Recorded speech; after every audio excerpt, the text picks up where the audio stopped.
Hi friends, என்னோட தையல் மிஷினுக்கு நான் ஒரு லைட்ஸ் ஆர்டர் போட்டிருந்தேன் மீஷோவில். நைட் நேரம்லாம் ஸ்டிச் பண்ணுறதுக்கு ரொம்ப கஷ்டமாக இருக்குது அப்படின்னு ஆர்டர் போட்டிருந்தேன். அது எப்படி இருக்குது அப்படிங்கிறத ஓப்பன் பண்ணி பார்த்துடலாமா?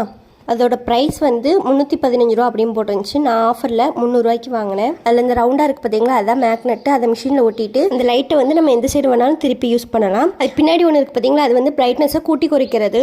இதேமாதிரி லைட் வந்து நான் ஷாப்லேயும் ஒரு திருப்பு வாங்கியிருந்தேன். அதோட ப்ரைஸ் வந்து 350 ரூபா. குவாலிட்டிலாம் நான் சூப்பராக இருந்துச்சு. என்னோட 2 பாப்பாவும் அதை நோண்டியே அதை உடச்சிட்டாளுங்க. அதனால தான் நான் இதை இப்போ ஆர்டர் போட்டிருக்கேன். இதை வந்து உங்கள் மிஷினில் எந்த இடத்துல ஒட்ட முடியுதோ அந்த இடத்துல ஒட்டிக்கோங்க. எனக்கு இங்கே தான் ஒட்ட முடிஞ்சிச்சு, அதனால் இங்கே ஒட்டியிருக்கேன். ஓகே, இப்போ இந்த லைட்டை ஆன் பண்ணி பார்த்துடலாம். அந்த ரவுண்டாக மேக்னெட் இருக்குது பார்த்தீங்களா, அதில் தான் ஆன் பண்ணுற பட்டன் இருக்குது, அதை ஆன் பண்ணிக்கலாம். இப்போ லைட்டுக்கு பின்னாடி அந்த ஒரு ரவுண்டாக ஒன்று இருக்குது பார்த்தீங்களா, அதை நான் கூட்டி குறைக்கிறேன் பாருங்க. அப்போது அந்த லைட்டும் கூட்டி குறையும், பிரைட்னஸ் வந்து கூட்டி குறையும். இதை வந்து பார்க்குறதுக்கு நல்லா தான் இருக்குது, யூஸ் பண்ணுறதுக்கும் நல்லா தான் இருக்குது. இதோட குவாலிட்டி எப்படி இருக்குது அப்படிங்கிறத நான் யூஸ் பண்ணிவிட்டு உங்களுக்கு சொல்கிறேன். சரிங்களா? நீங்கள் இதை மாதிரி வாங்கியிருந்தீங்கன்னா அதோட குவாலிட்டி எப்படி இருந்துச்சு அப்படிங்கிறத எனக்கு கமெண்ட்ஸில் சொல்லுங்கள். ஃப்ரெண்ட்ஸ், தேங்க்ஸ் ஃபார் வாட்சிங்.